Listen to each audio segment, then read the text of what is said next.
Assalamualaikum warahmatullahi wabarakatuh.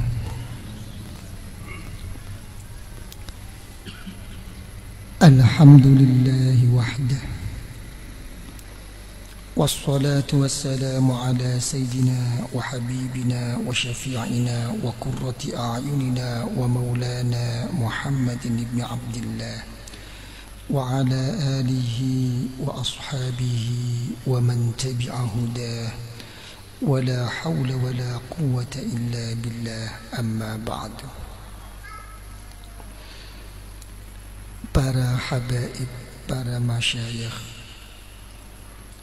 para ikhwanina wa akhawatina fil masyrab yang saya muliakan, di dalam Al-Quranul Karim Allah Subhanahu wa ta'ala telah berfirman, "Wa ma khalaqtul jinna wal insa illa liya'budun."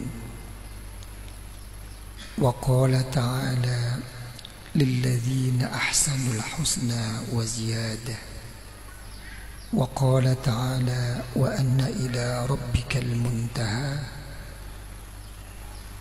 Wa qala Rasulullah sallallahu alaihi wa alihi wa sahbihi wa sallam, "A'da aduwik nafsuka allati baina jambayk."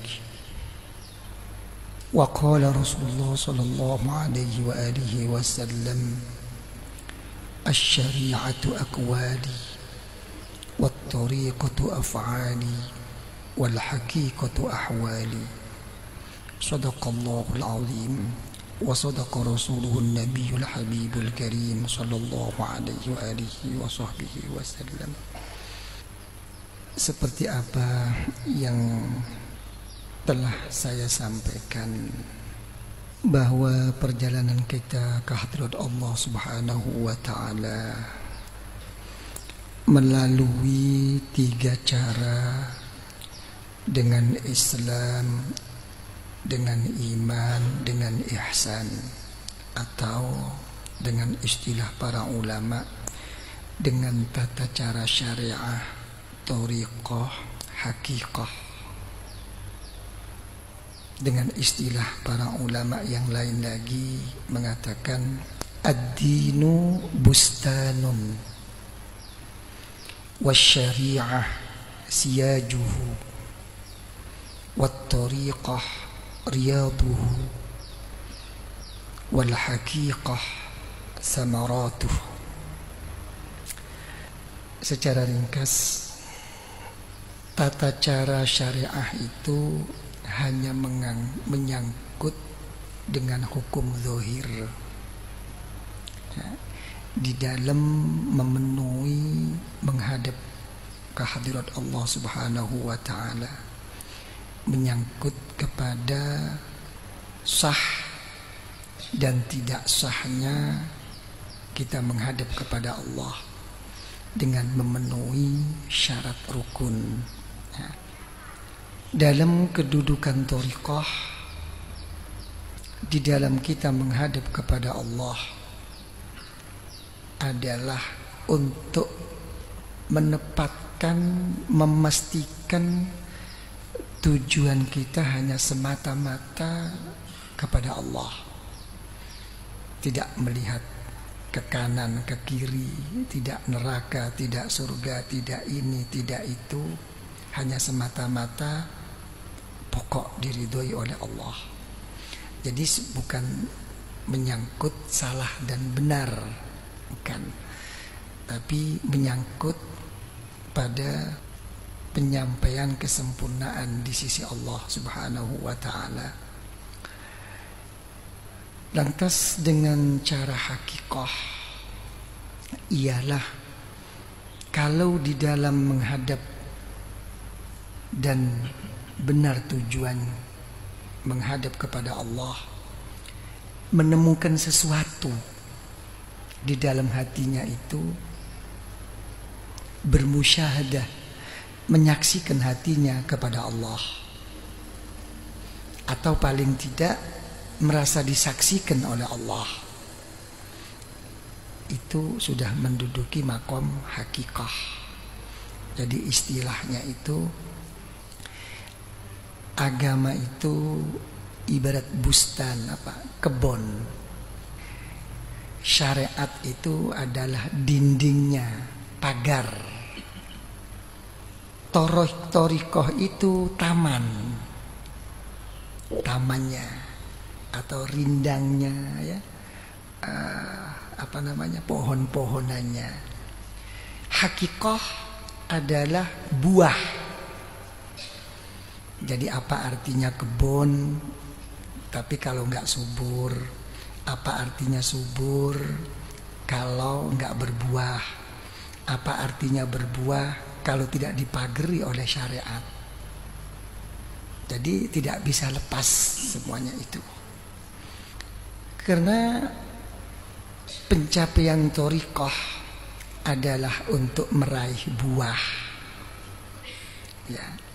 Yang mana buah itu adalah menemukan suatu rasa di dalam menghadap kepada Allah. Jadi para ulama menafsirkan apa yang telah difirmankan oleh Allah Subhanahu wa taala dalam Al-Qur'anul Karim, "Man 'amila shalihan min dzakarin aw unsan fahuwa mu'minun falanuhyiyannahu hayatan thayyibah." Siapapun laki perempuan dia beriman, kalau beramal yang soleh akan aku beri kehidupan oleh Allah, ya, suatu kehidupan yang kata orang Jawa itu genah. Apa genah itu? Apa bahasa Indonesia nopo? Nopo genah niku nopo? Hah? Tepat, patut, pantas, gak bisa ngomong. Pokoknya sedap. Ini sedap dipandang oleh Allah, sedap ikut pandangan Rasulullah, dan diterima oleh umat. Ya, genah langit lah. Itu. Nah, kehidupan kita yang dijadikan oleh Allah ini hanya ada dua, untuk beribadah, mengabdi kepada Allah, dan untuk memenuhi kehidupan dalam kebutuhan hidup ini di dunia. Semuanya ini mengikut orang ulama-ulama thariqah, ibadahnya akan jadi genah kalau sudah duduk pada posisi ladzatut ta'ah. Kalau sudah ada rasa, ya, kalau sudah ada rasa. Ya. Karena itu Rasulullah Shallallahu Alaihi Wasallam memberi satu isyarah, inna ahabbal a'mal adwamuha wa in qallat. Yang paling dicintai oleh Allah itu, ya, setiap ibadah itu adalah yang istiqomah walaupun sedikit. Ya, ini ada mengandung suatu terus menerus dan timbul rasa. Jadi rasa. Jadi ilmu thariqah itu, ilmu tasawuf itu ilmu rasa. Ya, itu. Jadi bukan diomong-omongkan, bukan. Makanya Syekhul Imam Junaid Al-Baghdadi radhiyallahu an, beliau mengatakan, "Ma akhadna hadzal ilm bil qila wal qal, bal akhadna bi suhbatir rijal." Saya mengambil dan mendapatkan ilmu ini bukan melalui banyak bicara, bukan kupasan-kupasan, bukan dialog-dialog, tapi karena istiqomah, mau berkumpul, bergaul dengan orang-orang yang soleh. Ya, ada suatu rasa di hati ini. Ya, ini yang dimaksudkan thariqah. Jadi bukan dibicarakan seminar. Itu tidak membicarakan menuju ke sebagai orang sufiyah, bukan. Hanya membicarakan ilmu tasawuf. Untuk menjadi orang yang begitu harus berkumpul. Kalau sudah berkumpul, dipersempit dengan adanya pembimbing. Kalau tidak ada pembimbing, tidak bisa. Syekh Abu Yazid Al-Bustami radhiyallahu an mengatakan, Man lam yakun syaikhun fa syaikhuhu syaitan. Siapapun, sealim bagaimanapun, ya, kalau dalam masalah ilmu ini tidak ada pembimbing, apa yang menjadi ikutan-ikutannya itu adalah setan, hanya mengikuti hayalan. Makanya saya ingat apa kata beliau Hadratus Syekhin Al-Warif Syekh Muhammad Utsman Al-Isaki radhiyallahu an. Orang tua saya itu mengatakan,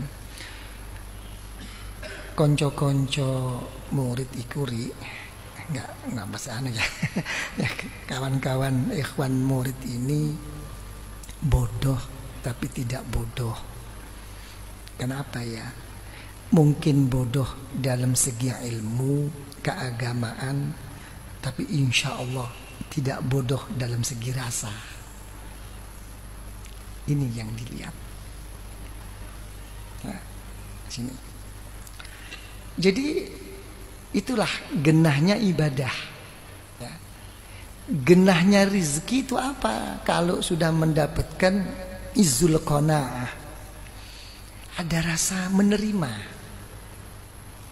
Kalau tidak menerima masih belum. Jadi Allah Subhanahu wa taala tidak melihat kaya dan tidak kaya, menumpuk dan tidak menumpuk dunia itu. Yang dilihat oleh Allah adalah rasa menerima, izzul qanaah. Jadi kalau sudah melihat seperti itu, ya, musyahadah. Makanya dalam bimbingan-bimbingan yang kita terima oleh kita dari para guru-guru itu, selalu kita ini apa? Muraqabah. Innaka labil mirsad. Ya. Selalu merasa dilihat oleh Allah. Kan? Tapi semua ini dengan rasa ngumpul. Ya. Jangan salah paham. Ini banyak sekarang seminar-seminar tasawuf, bukan di situ arahnya itu. Ya. Lah kalau sudah mengarah ke sana, terus posisi thariqah itu di mana? Posisi thariqah itu apa yang dinamakan thariqah dulu? Yang dinamakan thariqah itu hiyasiratul mukhtassah bisalikina ilallah. Suatu jalan-jalan yang khusus,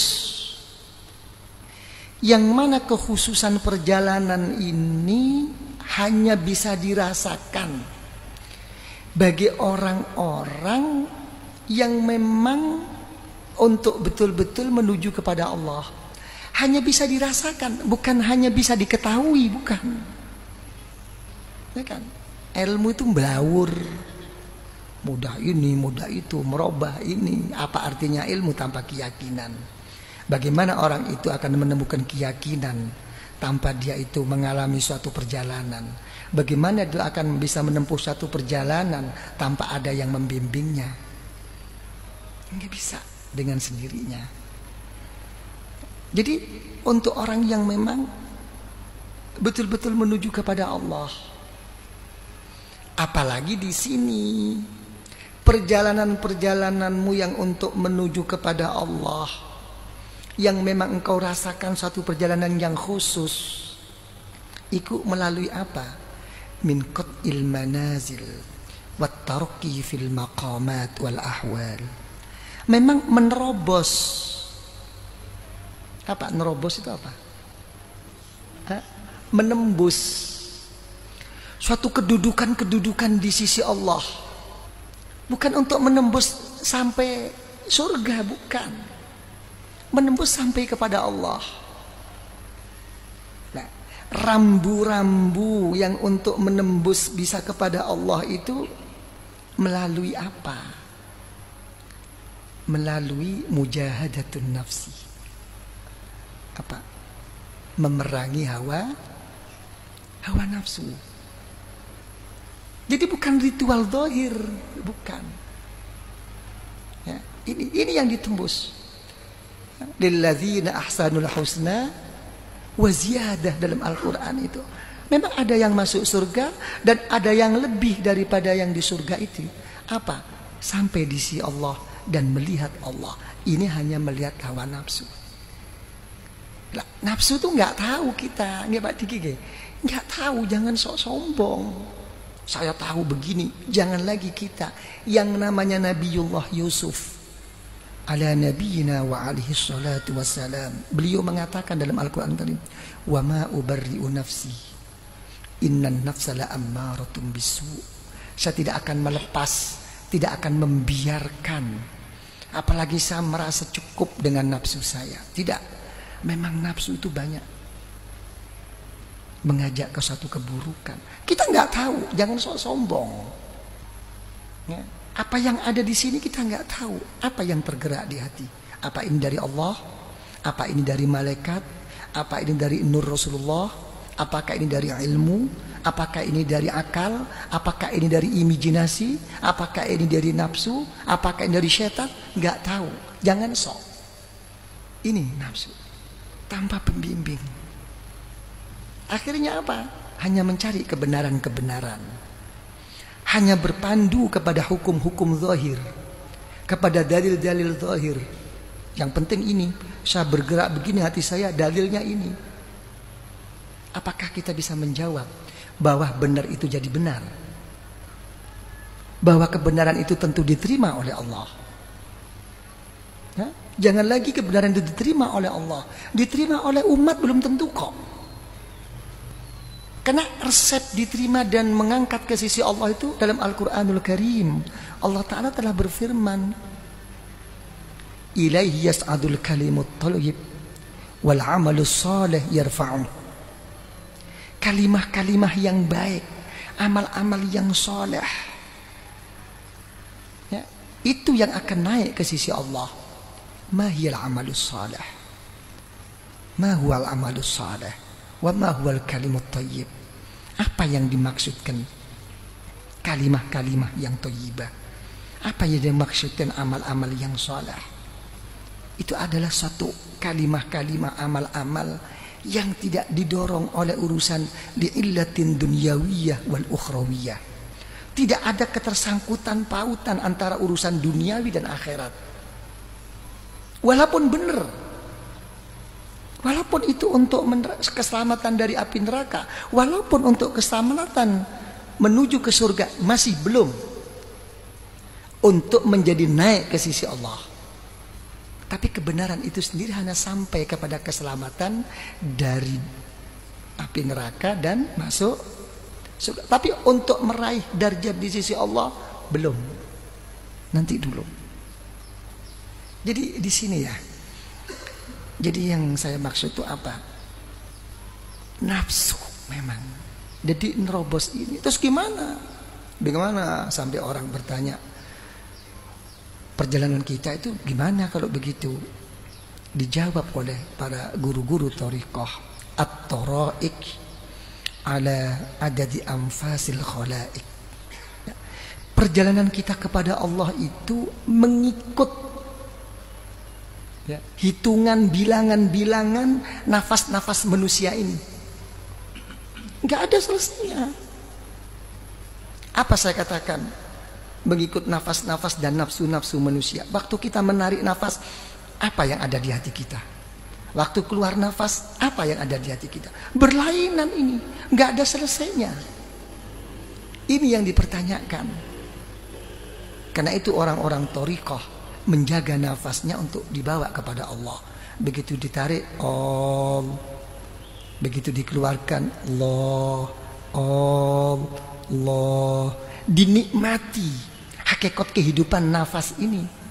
Kita jangan sampai dikalahkan oleh sekarang kayak yoga atau kayak Satria Nusantara, ya, atau kayak Kalimoso itu sudah ada di thariqah itu sebetulnya itu.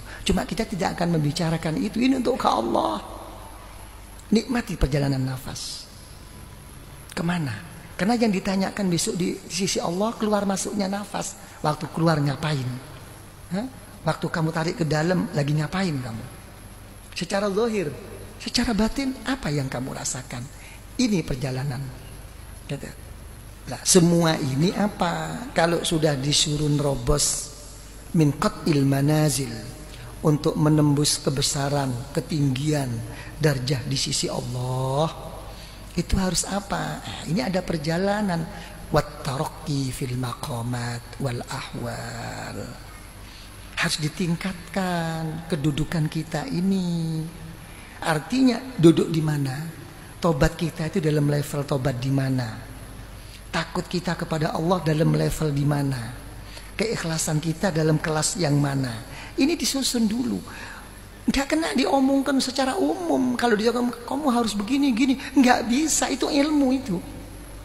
Kalau perjalanan nggak bisa itu. Bohong kalau ada orang ngomong sudah mencakup ini semua yang saya bicarakan untuk kebutuhan kali semua.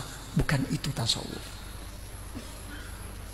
Ini kadang-kadang ya begitu Pak Sufyan ya. Kadang-kadang kan cukup kayaknya syarat rukunnya ikhlas begini. Ini begini. Tapi kalau kamu apa harus begini, nanti dulu. Orang punya perjalanan sendiri. Nah, kalau sudah begini, apa tujuan thariqah? Perjalanan thariqah itu apa? Tahdzibun nufus wa tazkiyatul qulub wa ma'rifatu 'allamil ghuyub. Untuk membersihkan nafsu, menyucikan hati demi untuk makrifat, mengenal dirinya. Siapa dirinya? Kalau sudah mengenal siapa dirinya di dalam kekurangan, di dalam kehinaan, di dalam apapun yang serba tidak sempurna, tanpa menyebut nama Allah, akan dijawab oleh Allah, memang aku yang Maha Agung. Kadang-kadang orang tidak melalui tahapan-tahapan ini, hanya wirid dan zikir saja yang dia bicarakan. Baca, saya wirid ini, baca ini, zikir ini, pengakuan makrifat tidak ada. Jadi kalau sudah begitu bagaimana? Apa yang diwiridkan, yang dizikirkan orang itu hanya olah otak dan ilmu. Dia paksakan waktu membaca zikir, dimasukkan ke dalam hatinya. Tapi kalau orang makrifah tidak. Olah hati yang dia bicarakan, menyadari siapa dirinya, tanpa menyebut nama Allah, akan dijawab oleh Allah. Kok begini saya? Gini keadaan saya, begini kenyataan saya. Tanpa menyebut Allah, sudah dijawab oleh Allah. Tapi kalau Anda sampai menyebut Allah, berarti apa yang terkeluar dari mulut dorongan dari hati. Bukan mulut dipaksakan masuk ke hati. Ini masih olah akal. Masih terganggu dalam sembahyang dengan warna sejadah, luntur tidak luntur. Karena kita masih memaksakan diri dari akal ilmu untuk ke hati. Ini makrifat itu begitu. Terus apa? Buah yang seperti ini menghasilkan apa kepada sikap kita dalam menghadapi hidup dan kehidupan ini? Hanya 3 permasalahan yang kita hasilkan. Satu adalah sakhawatun nufus, penuh rasa hati kasih sayang. Nah, untuk menimbulkan rasa kasih sayang ini susah. Kenapa saya katakan susah? Karena kebanyakan kita ini menyayangi seseorang itu masih melihat 2 jalan. Apa? Senang apa enggak senang? Nomor 2, menguntungkan atau tidak menguntungkan. Jadi bukan kasih sayang yang mutlak. Jadi ini bukan nama kasih sayang lagi. Kita masih meraih untuk mendapatkan predikat sebagai orang yang baik. Jadi bukan kasih sayang. Karena masih ada pamrih. Kasih sayang itu nggak ada pamrih. Wong sayang kok njaluk liron piye toh? Paham maksud saya? Ini. Jadi cuma berupaya. Doa nggak cukup. Ya. Makanya saya sudah bilang sama Pak Sufyan, ngapain sih? Wong punya supir, begitu mau ke kantor tinggal duduk di mobil, ya baca koran ini. Coba egonya kita, ya betul apa tidak? Gak mau sekelilingnya. Belajar dong kita berkasih sayang. Tutup, lihat lingkungan. bagaimana keadaan mereka? Apalagi orang-orang yang tidak punya, yang tua-tua jual kacang, jual ini. Coba berdoa kepada Allah, ya Allah, kasihan orang tua ini ya Allah. Tidak, majalahnya yang dibahas. Kayaknya di kantor nggak ada kesempatan lagi. Jangan. Coba melihat yang itu bangunan-bangunan yang untuk menyembah keselain Allah agar kuat iman kita. Baca la ilaha illallah wahdahu la syarikalah lahul mulku wa ala kulli syai'in qadir. Ya, begitu melihat ada masjid, alhamdulillah. Begitu melihat ada madrasah, ada pondok pesantren, alhamdulillah. Ini kadang-kadang sudah mati kayak begini ini. Ya kan? Sedangkan kalau kita kembalikan ya para ulama sufia, genahnya ibadah itu kalau udah merasakan manis, sedap dan indahnya menghadap kepada Allah.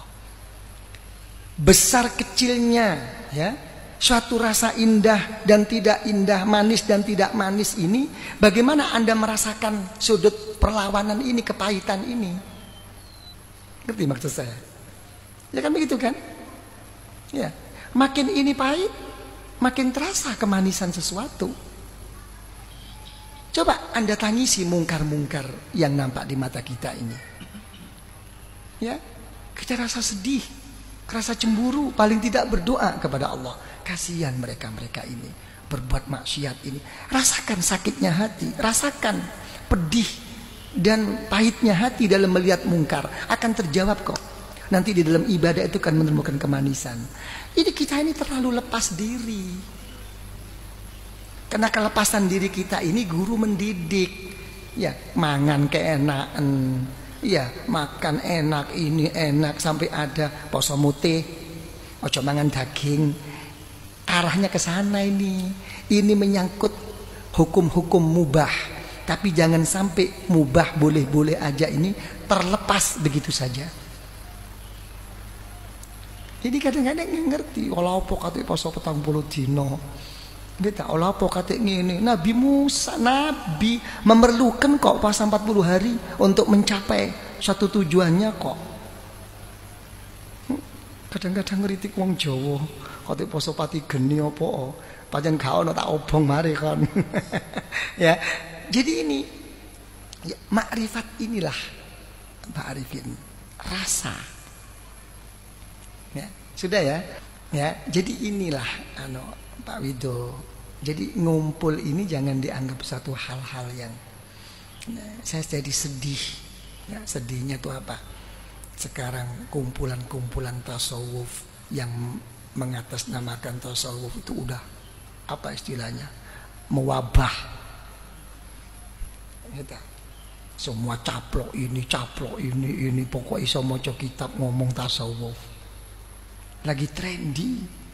Alah wong model wae kok. Kan lagi mode sampai seberapa sih lamanya? Saya pas ingat dawuh pun apa?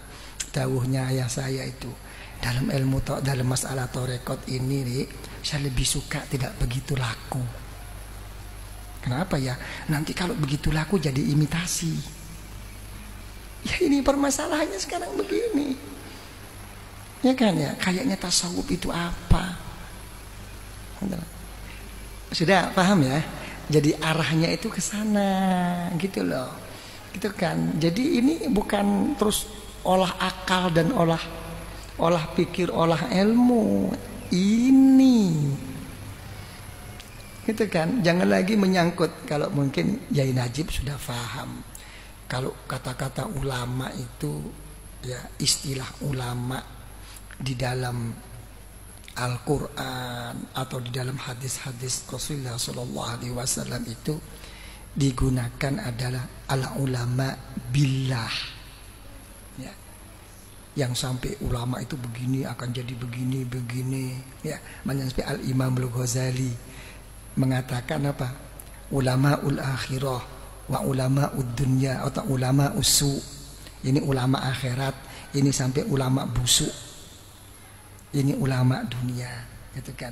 Karena semua ini kalau dilihat dalam Al-Quranul Karim, ya titel-titel ulama itu ya dikatakan innama yakhsyallaha min ibadil ulama.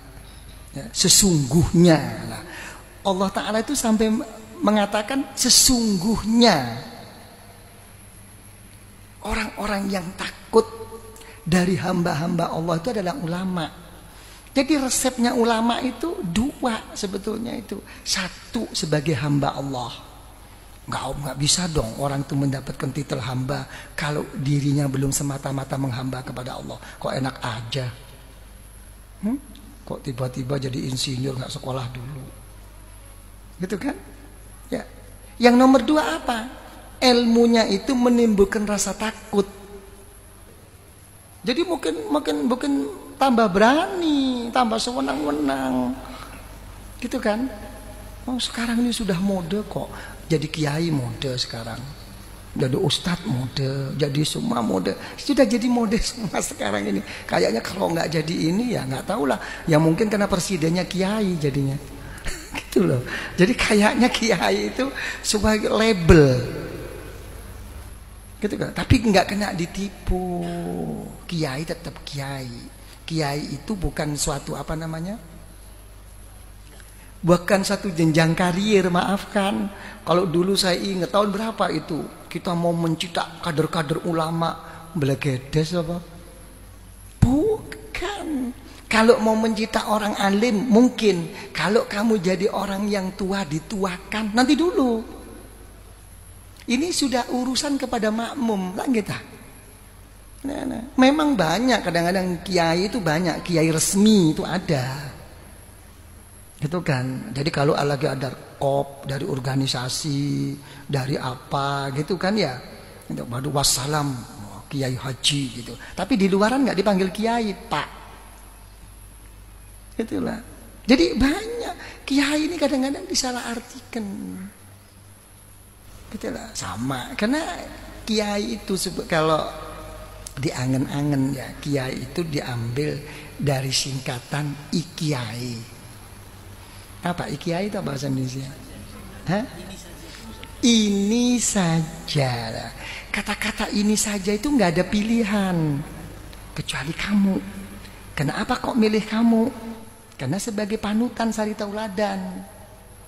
Ya, hubungan rohani. Lah, kenapa kok cukup ini saja? Bukan sekadar amal zahir, bukan. Kalau Rasulullah Shallallahu Alaihi Wasallam dipertanyakan siapa mereka itu yang dibuat ikiwai itu siapa? Dijawab oleh Rasulullah, humul ladzina idza ru'u dzukirallah. Mereka itu yang kita lihat ya akan menjadikan saya itu ingat keagungan Allah dan akan ingat banyaknya dosa yang menimpa diri saya. Lain atau posisinya lain, bukan ilmiah lagi. Ya, titel Rasulullah itu nggak ada yang macam-macam, hanya satu, uswatun, hanya sebagai panutan. Ya kan? Jadi jangan diilmui. Rasulullah tuh sebetulnya nggak perlu ngomong ilmu itu nomor dua.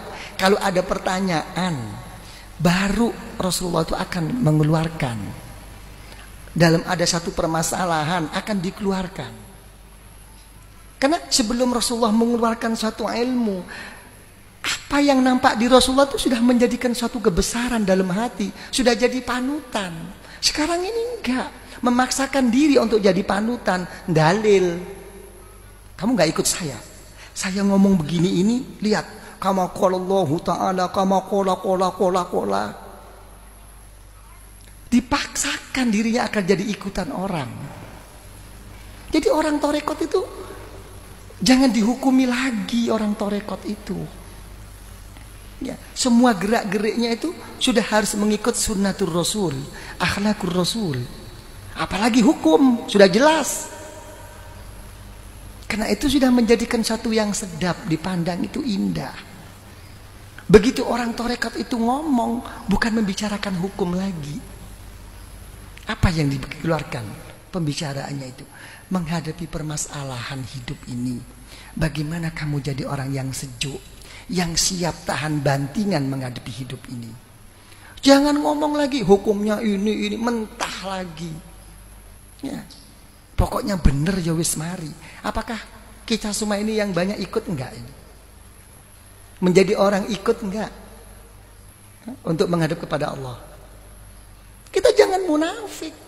Begitu disudutkan, disatukan kepada suatu perjalanan thariqah, mengingkari. Jangan ikut-ikutan. Ini nanti ini anu. Kita semua ini ikut. Kalau kita mau ngomong semua dikatakan kita nggak mengakui ikut, saya mau tahu aja menghadap di sini. Pak Hasanuddin, kau sembayang, ikut siapa kamu sembayang? Ikut. Saya nggak ikut, telah menemukan sendiri. Mana kamu tahu dalilnya? Mana dalil ruku? Mana dalil sujud? Mana dalil ini? Nggak mungkin tahu kok ilmunya. Apa mau dikatakan salah semua ini? Ayo ngomong salah. Nggak salah. Hal-hal begini kadang-kadang. Tapi begitu disudutkan, diarahkan ke thariqah, nggak mau. Tapi action untuk membicarakan tasawufnya kayak kan begitu kan? Begitu diajak makan nggak mau. Yang jadi kesukaannya ini nggak mau. Jadi pembahasan. Harus begini hidup itu, harus begini, gayana. Tapi gak ngelakoni, percuma. Wong panutan itu bisa menjadikan cahaya, menjadikan nur, orang tertarik itu sesudah dia mengalami. Ya kan ya, kan sekarang ini apa? Kan orang-orang lagi karbitan semua yang banyak ini. Nggak tahu perjalanan kepada Allah. Jangan lagi kepada Allah. Wong jalanan kehidupan kepemerintahan aja ini kan karbitan. Lagi musim saja kok. Makanya nggak akan mari-mari segini terus. Gitu loh. Sudah ya. Jadi apa? Sakhawatun nufus. Ada rasa kasih sayang. Kalau jalan Pak Arifin mau pergi kantor, lihatlah semua ini. Kasihan ya Allah. Sudah tua-tua kok masih begini, kok jual ini ya Allah. Di pinggir jalan kok begini. Begitu. Ya, apalagi kalau itu ada pengemis. Ya, siapkan, ratusan itu siapkan. Buka, apa susahnya? Saya mau tanya, ngasih uang 100 setiap stopan tuh kira-kira habis 10.000 sehari. Siapkan. Begitu ngasih, tawassul kepada Allah. Ya Allah, berkahnya orang yang minta ini ya Allah. Begitu. Ya, semoga saya ini ya Allah, ya Allah. Gitu. Nih, istilahnya hadis napa niku? Allah Ta'ala fi aunil abdi. Gitu. Allah Ta'ala akan menolong seseorang selagi orang itu fi auni akhi, mau menolong orang lain. Diwasilai Rasulullah sallallahu alaihi wasallam, berwasilah ya Allah, berkah mamsyaya, perjalanan saya ke masjid ini ya Allah, berangkat saya ke kebaikan ini ya Allah, saya harus begini ya Allah, jadikan saya begini. Minta berkah Rasulullah. Minta dong, siapkan ratusan. Kasih ya. Kalau mau terbuka, coba biar kamu yang ngasih, jangan sopirnya. Nah, kalau pakai jam yang mahal ya dibalik saja gitu. Sementara ya barangkali kalau dicabut, ya kan ya kasih. Kamu nggak sekolah dek? Enggak pak. Ya ini ya, doakan saya ya jadi orang yang selamat mulia. Cek wangele, nggak mau baca koran, ada supir ini kasih nanti, nggak cukup. Cok dulu tak santai. Torekot itu gini, nggak ada yang cukup. Karena torekot ala torikil kamal wan nagus, membahas tentang kesempurnaan. Nggak cukup. Ala wis sudah ada sopir saya kok, tidak cukup. Yadan biyadin, yadullah fauqa aidihim. Ikut di sini. Ya, sakhawatun nufus. Insyaallah. Coba. Ya, terus yang nomor 2, apa buahnya zikir ibadah yang benar kepada Allah? Salamatus sudur, hatinya itu selamat. Gak ada mau jelek-jelekin orang itu, gak ada. Ngerentek elek gak sempat, jangan lagi jelek-jelekin. Gak ada. Ya gak? Loh kok kenyataannya dia jelek, ya kenyataannya dia berbuat buruk, silahkan dia berbuat buruk, tapi jangan ngecap. Dia pasti begini, bapak biar ngene, mbak ngene, bapake tangi bengi-bengi soro kon. Ya aku wis mati cok ngomong-ngomong ya. Tak tekek sisan kon kok. Iya kan ya? Bukan. Ya jangan. Gitu kan ya. Jadi biarkan aja seperti itu. Ya semoga mendapat hidayah dari Allah. Gitu. Jadi salamatus sudur. Kalau sudah begitu apa? Yang nomor 3 buahnya itu husnul khuluq ma'a kulli makhluk. Baik. Ya, akhlaknya tuh baik sama siapapun. Kita tuh kadang-kadang akhlak yang nggak punya. Cinta sudah, kasih sudah, sayang sudah, mesra. Mesra itu apa sih? Akhlakul karimah. Pak Diki makan, sama-sama ngasih tapi nggak mesra. Kalau mesra akhlakul karimah, Pak Diki monggo, enggak ya, lu lain. Jadi jangan lagi ini enak, nggak enak pun dengan akhlakul karimah merasa enak. Ini dzauqiyah. Ya, makanya Rasulullah Sallallahu Alaihi Wasallam nggak pernah mencaci maki makanan, mencaci maki minuman, nggak pernah. Karena Rasulullah sebelum merasakan kenikmatan makanan sudah bersyukur kepada Allah atas adanya nikmat. Ketajaman inilah yang mengalahkan basyariah Rasulullah. Jadi nggak ada ngomong seneng dhisik, nggak ada ceritanya kok orang pacaran itu ngersulo. Ada? Nggak ada. Dimanapun. Ya, kalau suruh milih, kamu di hotel ada orang, kamu di restoran buffet ada orang, enak. Tapi kamu nggak terganggu di bawah jembatan pacaran. Milih di bawah jembatan kok. Gini apa betul? Ini nyepi gitu loh, ini gelak nyepi. Gitu. Jadi rasa nerima ini loh sebetulnya itu izzul qanaah. Ya, jadi yang mesra, ya Pak Arifin ya. Jadi sekarang ini akhlak, gitu loh. Jadi kemesraan ini sekarang itu. Nah, terus timbulnya ketidakmesraan itu. Kenapa? Karena belum menyalahkan orang lain, menghukumi orang lain, sudah menganggap orang lain itu buruk dan busuk. Salah itu. Gak ada rasa kasih sayang. Menghukum akhirnya. Nah kalau sudah menghukum orang yang seperti ini, sebenar apapun yang dia bicarakan, karena dorongan hawa nafsu tidak berhasil kok. Tidak berhasil. Itu sudah nas qat'i. Lawittaba al-haqqu ahwa'ahum la fasadatis samawati wal ardu. Kalau memang kebenaran itu mengikuti hawa nafsu, silahkan mereka berdalil, silahkan mereka ikut aturan undang-undang, tapi ada berkepentingan hawa nafsu. Apa kata Allah? Langit dan bumi seisinya akan rusak kok. Jadi ini Pak Sufyan. Jadi kena tidak apa? Tidak akhlakul karimah. Gitu kan? Akhlak mesra. Gitu kan? Nah kalau sudah mesra, namanya orang. Kira-kira Pak Diki pilih mana? Makan ikan apa? Ikan asin, ya. Terus ada sambal hangat. Ya, makan enak semua, tapi dingin, keluar dari kulkas. Milih mana? Milih mana? Loh, milih hangat. Kehangatan inilah. Suasana kehangatan ini kadang-kadang ini apalagi dalam kekeluargaan ini kadang-kadang lupa. Sudah lillahi ta'ala summa setengah wali. Ya, nanti si istrinya ya dingin-dingin saja, si suami ya dingin-dingin aja. Nggak ada sentilan, Mas. Dari mana, Mas? Oh, emas. Nggak ada itu. Ah, sama walinya Allah. Allah. Makanya akhirnya selingkuh. Apa? Nggak mendapatkan apa-apa. Ya kan? Harus ada saling mengisi. Apalagi kalau istrinya juga kerja. Jangan saling menuntut, saling memberi. Ya kehangatan ini kadang-kadang itu. Ya ini yang berbahaya ini.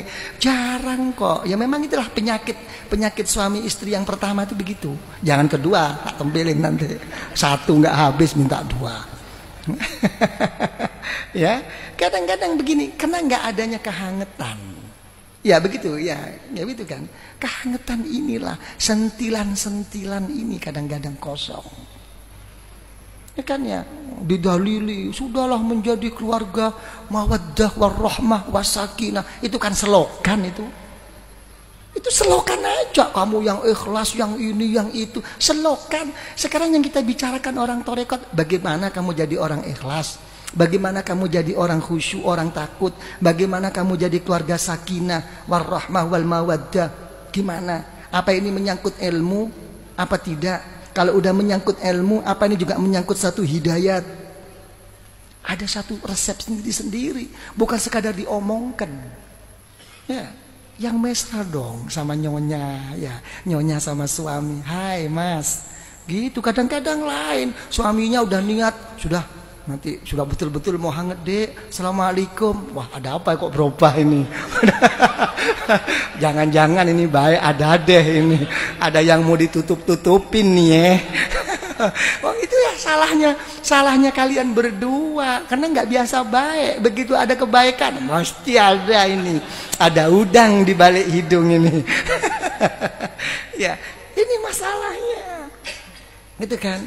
Cobalah ya akhlakul karimah ya. Jadi ini mumpung sempat ya. Jadi kalau sudah begitu ya kehangatan. Jadi sama Allah itu juga begitu, kehangatan. Ya, karena itu sifat daripada anbiya wal mursalin wal auliya wasiddiqin ya wassolihin wasyuhada, ini semua ini enggak ada perubahan, itu enggak ada. Seneng enggak seneng, susah enggak susah, ya suka enggak suka, menghadapi hidup apapun lancar. Kalau kita kan enggak Senin Kemis kan. Kalau lagi ada feeling, ya kan ya. Kalau alaga insting, semangat, enggak. Jadi kehangatan. Contoh kehangatan. Para ulama sufiyah, thoriqah, ya. Itu sampai mengatakan mengikut nas qat'i dalam Al-Qur'anul Karim. Amma yujibul muttarra idza da'ah. Ya.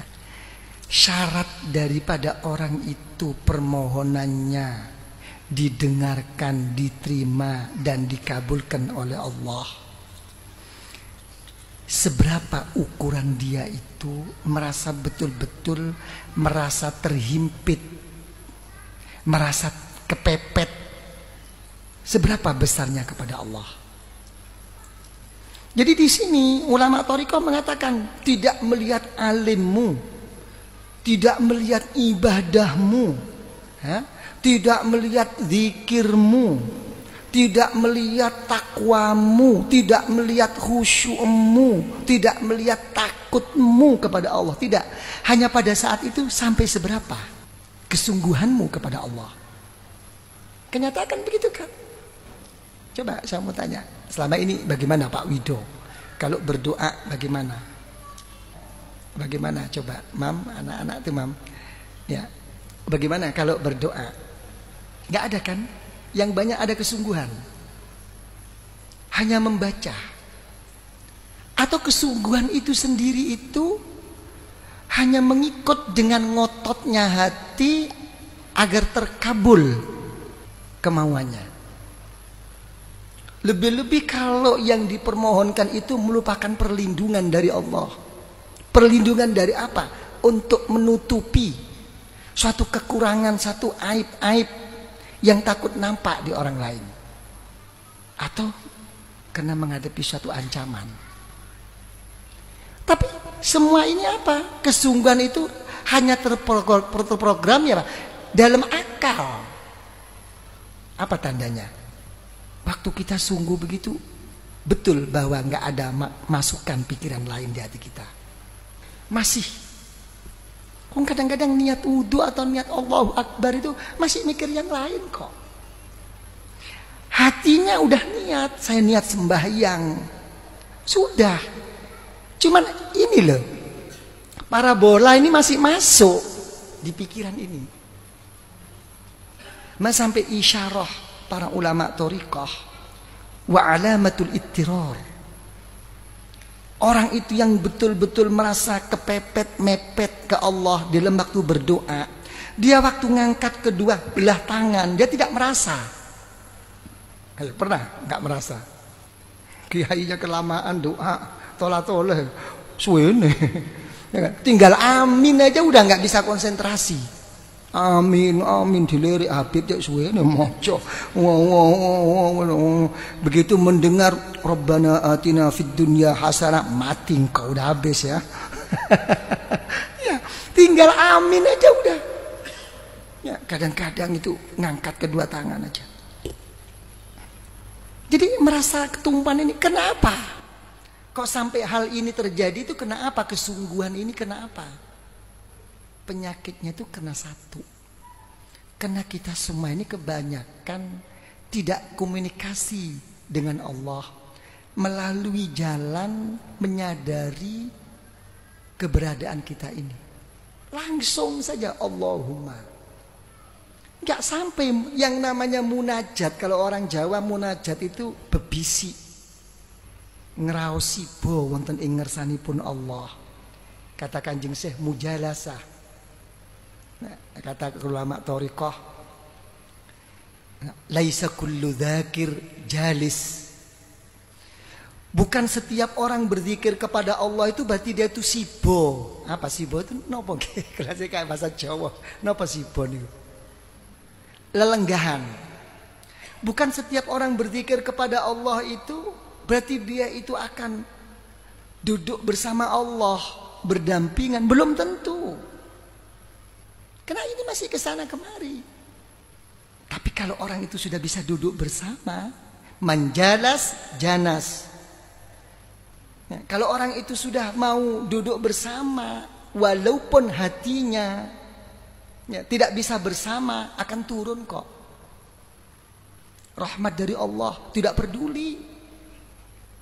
Ini kumpulan itu begini. Ngumpul. Ya, jadi apa? Tadi dikembalikan lagi apa? Thariqah itu kalau sudah mengikut kepada sesuatu yang kebersamaan di dalam ilmu, di dalam i'tiqad, di dalam rasa, ya, dibawa kepada Allah. Karena itu apa bedanya antara orang zikir dengan melalui berthariqah dan tidak berthariqah? Sering saya katakan an-sirru fit talqin lirtibatil qulub ba'diha bi ba'din hatta ila Rasulullah sallallahu alaihi wasallam. Ada hubungan hati ya, antara si murid dengan ruhaniyah guru-guru sampai kepada Rasulullah. Hubungan rohani tidak bisa dibatasi, dimanapun akan timbul gejolak. Ya, ada sesuatu akan tembus kok. Al-arwah junudun mujannadah kata Rasulullah. Ya, ma ta'arafa i'talafa. Kalau sudah bersatu rohani itu akan bertemu dimanapun. Nah kalau sudah gitu bagaimana? Paling sedikit. Wa aqallu ma yahsulul murid idza dzakara silsilah tujawibuhu arwahul auliya hatta ila Rasulullah sallallahu alaihi wasallam. Paling sedikit kata para ulama thariqah. Hubungan rohani orang-orang berthariqah itu pasti akan dijawab. Akan dijawab oleh guru-guru. Sampai Rasulullah, sampai malaikat Jibril mau dibawa kemana? Dihadapkan kepada Allah. Ini anakku wahai Allah. Ya, ini lagi keadaan seperti ini wahai Allah. Disampaikan kepada Allah. Ini thariqah. Jadi bukan sekadar pokoknya ngelakoni, pokoknya ngono, bukan. Ya. Lah, karena ada hubungan-hubungan seperti ini salah satu syarat daripada orang berzikir kepada Allah secara khusus, daripada orang yang menghadap kepada Allah. Ayo, dinaiki kemauan keras, ketulus ikhlasan, kesungguhan guru-guru ini dinaiki.